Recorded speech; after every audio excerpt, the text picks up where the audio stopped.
Halo, selamat datang kembali di channel YouTube Indo Programmer. Di video kali ini kita akan lanjutkan konten terkait ataupun materi terkait framework 7 CLI. Nah, di video sebelumnya kan kita sudah bisa menampilkan data yang ada di tabel pegawai kita yang di dalam database DB kantor. Kita sudah bisa tampilkan seperti ini, ya kan? Nah, selanjutnya kita akan bahas di konten ini adalah bagaimana kita ingin melakukan proses pengiriman data, ya, di dalam framework 7 agar kita bisa menyimpan data yang berasal dari framework 7 menuju database yang kita miliki, yaitu database DB kantor, dan tepatnya disimpan di dalam tabel pegawai, gitu ya. Nah, berarti pertama kita akan buat satu tombol atau navigasi yang memindahkan kita ke halaman tambah. Berarti di halaman home.f7 ini saya tambahkan satu tombol, ya kan, sebegini, atau menggunakan navigasi. Saya buat judulnya tambah pegawai seperti ini ya. Lalu saya gunakan di sini kelasnya adalah kelas button, lalu button fill, lalu saya beri aja warna hijau seperti ini. Oke, nah udah. Lalu ini saya arahkan ke routes dengan nama nanti T pegawai misalnya. Oke. Nah, lalu saya tambahkan file baru di Pex, namanya tambah titik F7. Ya, saya ambil aja secara massal dari home F7 ke tambah F7. Nanti tinggal kita modifikasi mana yang perlu kita modifikasi. Ini saya hapus aja dulu, saya belum perlu yang ini kan. Jadi seperti ini. Lalu tampilannya itu di dalam page content saya menggunakan sebuah form. Saya lihat aja dokumentasi dari framework 7-nya ini di dalam inputan form. Saya akan pakai inputan outline input. Nah, seperti ini. Saya masukkan satu inputan di sini. Nah, ini kan. Oke. Nah, ini untuk satu inputan. Berarti kita akan buat inputan sebanyak field yang ada di tabel pegawai. Berarti ada 4 inputan. Maka di sini yang pertama yang diinput adalah NIP. Lalu saya ganti name-nya jadi ID untuk NIP. Seperti ini ya. Lalu inputan kedua, LI-nya ini saya perbanyak seperti ini. Lalu saya tuliskan nama di sini. Oke, selanjutnya untuk jenis kelamin. Di sini jenis kelamin. Lalu saya pakai inputan drop down seperti yang ada di sini. Nah, ini saya pakai input drop down wrap. Berarti saya tambahin di sini. Saya tambahkan di sini. Lalu ini saya hapus clear-nya. Ini saya ganti dengan pilihan menggunakan select, ya kan? Saya nggak pakai name, saya pakai ID untuk interaksi ke komponennya. Saya pakai namanya di sini kelamin ataupun yang lebih apa, atau ganti lebih singkat gender, gitu kan? Lalu di sini saya buat pilihannya, keterangannya dulu saya buat pilih seperti ini.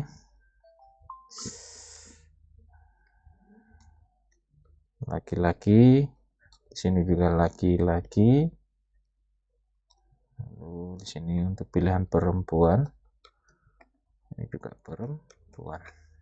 Oke, lalu saya butuh inputan terakhir yaitu untuk email. Di sini saya klik. Nah, ini untuk inputan email. Saya gunakan input dengan ID email juga.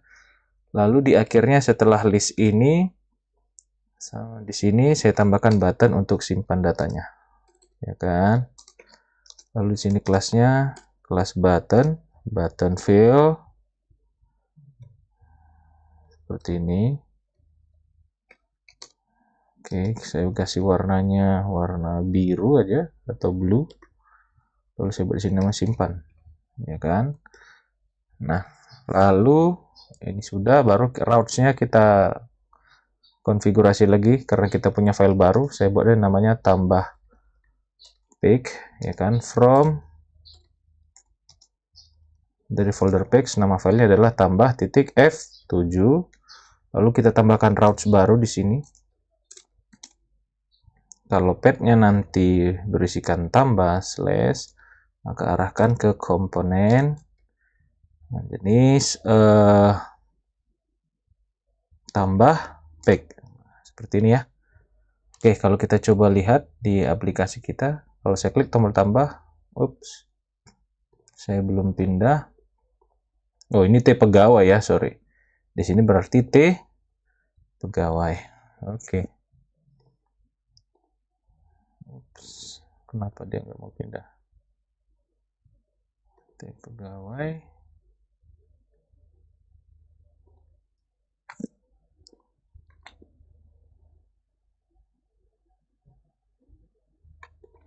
Kita refresh dulu.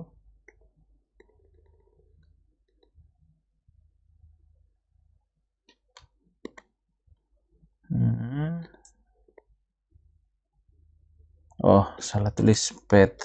Oke. Nah, kita sudah pindah ke halaman baca datanya, tambah data berarti di sini title-nya tinggal saya ganti aja ya. Title-nya di sini berarti tambah data gitu kan. Lalu kalau mau dikasih di sini div class left, saya buat di sini back untuk buat ininya ya, tombol kembali ke halaman sebelumnya. Pakai A. Lalu di sini kelasnya adalah link dan juga back untuk bisa mundur satu halaman ke belakang. Oke. Nah, Nah, ini sudah kita bisa berpindah halaman ya. Oke. Nah, selanjutnya adalah kita tinggal isi nanti masing-masing inputan yang ada, lalu ketika saya klik tombol simpan, maka data akan disimpan ke tabel pegawai ini, gitu ya.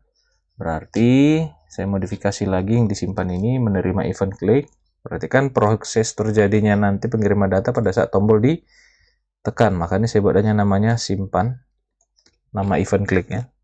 Lalu saya buat ke sini, ini importnya sudah ditambahin ya, import from DOM7, dan props juga F7 juga udah ditambahin. Di sini langsung saya buat aja cons sesuai dengan nama event kliknya, simpan sama dengan buka kurung tutup kurung arrow function seperti ini. Oke, lalu kita tampung dulu masing-masing inputan yang ada ID-nya tadi. Berarti mulai dari nip ya kan, var nip sama dengan $_ hashtag nip titik value seperti ini.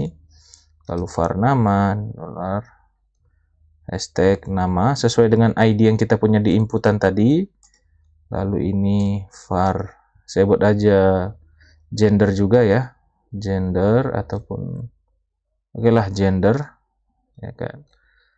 Ini hashtag gender titik value, lalu yang terakhir var email, di sini email. Oke, jadi datanya sudah kita ambil, lalu kita lakukan pengiriman data menggunakan fetch API atau fetch JavaScript seperti ini. Lalu kita arahkan ke sini sesuai seperti ini aja dulu. Kita ambil copy URL JSON-nya, URL website-nya, web servernya. Tapi di sini kita arahkan ke save.php, gini ya. Lalu kita lakukan konfigurasi untuk menentukan apa metode dan data yang mau dikirimkan ya. Nah, yang pertama yang mau kita tentukan adalah metode pengiriman datanya. Karena kita menggunakan kiriman data, maka kita pakai metodenya post seperti ini. Lalu body, karena kita ada mengirim data, kita gunakan atribut body atau parameter body yang berisikan inputan tadi yang kita format dalam bentuk JSON titik stringify. Jadi ini adalah perintah JavaScript untuk membuat data tersebut dalam bentuk format JSON menggunakan perintah JSON titik stringify. Lalu kurung kurawal seperti ini. Lalu kita tuliskan nama JSON-nya, key JSON-nya apa aja. Misalnya nip, ini nama key-nya diambil dari titik 2 dari variabel ini. Maka di sini saya tuliskan nip. Lalu ini juga JSON-nya nama, ambil dari variabel nama. Nama JSON key-nya itu adalah gender, ambil dari variabel gender. Lalu nama variabel key-nya lagi email, key JSON-nya diambil dari variabel email yang saya punya. Seperti ini ya. Lalu nanti kalau sudah berhasil, bodinya sudah kita kirim, kita tentukan dulu headers-nya. Headers-nya apa aja? Nah, pertama kita tentukan dulu yang diterima itu Yang di accept itu dengan atribut accept, yaitu application garis miring JSON. Jadi yang diterima itu nanti datanya dalam bentuk JSON. Nah, maka kita tuliskan di atribut accept. Lalu content type yang nanti boleh diterima oleh framework 7 kita seperti ini, content type 2. Ini juga sama, kita buat aja application /JSON. Oke. Lalu, kalau sudah kita tentukan tadi semua konfigurasinya, method, body, dan headersnya, kita buat responnya. Maka, jika sudah berhasil nanti, maka buat sebuah variabel bernama response, ya, yang nanti kita buat response tadi dikembalikan dalam bentuk JSON. Karena kita mau olah dalam bentuk JSON kan. Lalu, di bawahnya titik, dan lagi, maka kita buat variabel bernama res untuk menampung JSON yang tadi sudah dikembalikan, diterima oleh data kita dengan perintah seperti ini. Oke, nah ini sudah cukup. Nah, lumayan panjang ya, tapi nggak apa-apa, yang penting kita bisa paham. Lalu nanti kita coba tampilkan dulu pesan apakah betul sudah terima. Kita gunakan console log dengan yang ditampilkan adalah variabel res. Lalu kalau sudah berhasil nanti kita buat sebuah alert ataupun dialog, ya kan, titik alert dalam bentuk isi dari respon JSON kita tadi yang disimpan oleh variabel res, titik result, gitu aja. Lalu koma, kita buat pesannya title-nya success. Lalu kalau sudah nanti muncul title-nya, kita pindahkan halamannya dengan perintah ftfn views .main .router. Jadi ini perintah untuk memindahkan halaman kita dari JavaScript ya, bukan menekan tombol navigasi yang kita punya, tapi kita pindahkan halaman aplikasi itu ke halaman yang kita inginkan dengan perintah ini. $F7 .views .main .router .navigate. Jadi artinya kita dipindahkan ke halaman yang kita inginkan. Nanti kalau sudah berhasil disimpan, saya arahkan ke halaman slash. Halaman slash itu di routes apa? Ini halaman home page, ya kan? Ke home page kita, itu home page kita berarti ke halaman home nantinya. Oke. Nah, itu dia. Jadi ini dari sisi framework 7-nya sudah selesai, kita kirimkan data. Kita selanjutnya membuat file save yang bertugas untuk merespon data yang dikirimkan tadi, ya kan, untuk disimpan ke dalam tabel. Nah, kalau kita perhatikan di htdoc saya belum punya file di DB kantor dan folder pegawai, belum punya file bernama save. Di sini yang bertugas menyimpan data nanti adalah save.php. Maka saya buat aja biar gampang. Ini saya copy paste saja, tinggal saya rename. Ini jadi save.php. Lalu saya buka aja langsung di VS Code seperti ini. Lalu ada beberapa yang kita konfigurasi atau kita edit lagi, karena ini kan menampilkan data saja kan. Nah, ada yang perlu kita edit karena di sini kita menerima data, ini nggak ada while-nya lagi. Lalu kita tadi kan menerima data dari framework 7 kita itu dalam bentuk body ini, yang dikirimkan bodinya dikirimkan dalam bentuk JSON, yang di-create dengan perintah JSON stringify.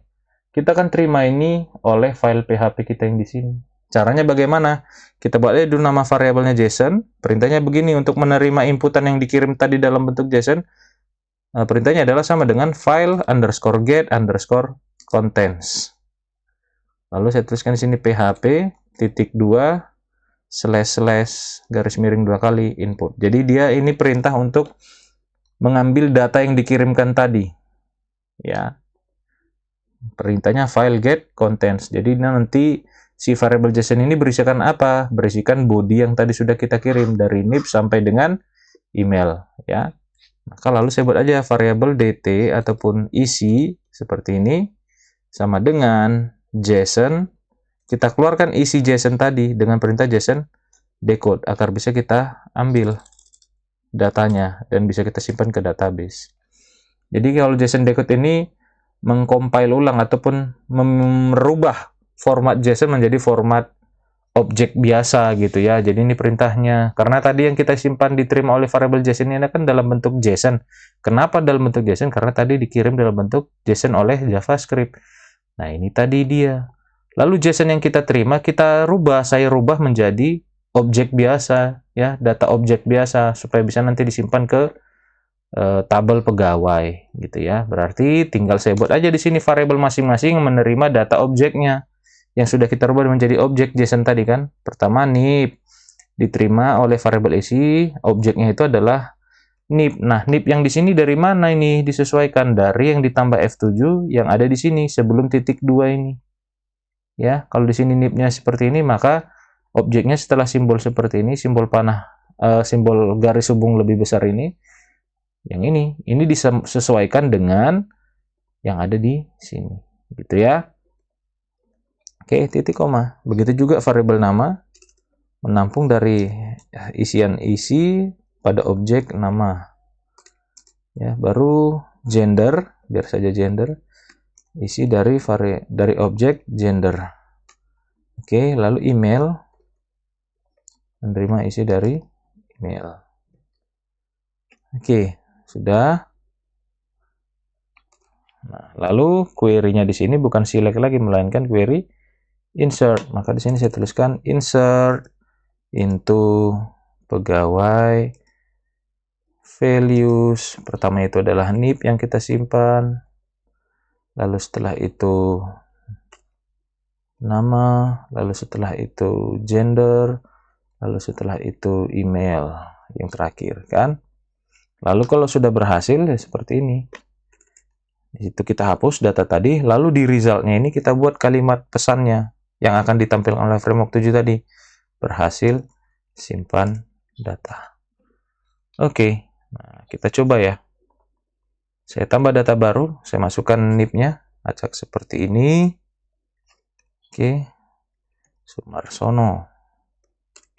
Ya kan, lalu saya pilih jenis kelamin, emailnya sumarsono@gmail.com. Lalu simpan. Nah, langsung muncul kalimatnya, berhasil simpan data. Dan Sumarsono-nya sudah masuk di sini, di tabel juga sudah masuk, ya kan? Nah, jadi datanya sudah berhasil disimpan. Jadi tahapannya sudah selesai nih. Ya. Nah, jadi kita sudah berhasil melakukan simpan data yang dikirimkan oleh framework 7 melalui form framework 7 kita, form mobile kita, dan diproses oleh save.php untuk disimpan. Ya, boleh nanti kalian coba lagi ulang, tonton ulang lagi untuk direview materi kita hari ini, konten kita hari ini terkait bagaimana menyimpan data dari framework 7 yang berasal dari mobile dan dikirimkan ke dalam database MySQL kita ya. Jadi cukup simpel saja cara untuk mengirimkan data ataupun simpan data dengan framework 7 CLI ke dalam database MySQL. Nanti boleh kalian cermati dulu, boleh diputar-putar ulang lagi materinya, caranya bagaimana, baru nanti boleh dicoba di laptop masing-masing. Jadi kalimat tadi itu dari mana hasilnya? Yang ini res.result itu kan menampung hasil respon ini yang dalam bentuk result. Kalimatnya tadi apa? Berhasil simpan data, gitu ya. Nah, oke. Nah, itu saja dulu yang bisa saya berikan terkait bagaimana menyimpan data di dalam framework 7 ke dalam database MySQL kita. Nanti kan kita lanjut lagi konten-konten selanjutnya yang masih berhubungan dengan framework 7 dan juga database ya. Itu saja yang bisa saya berikan. Kali ini saya ucapkan terima kasih.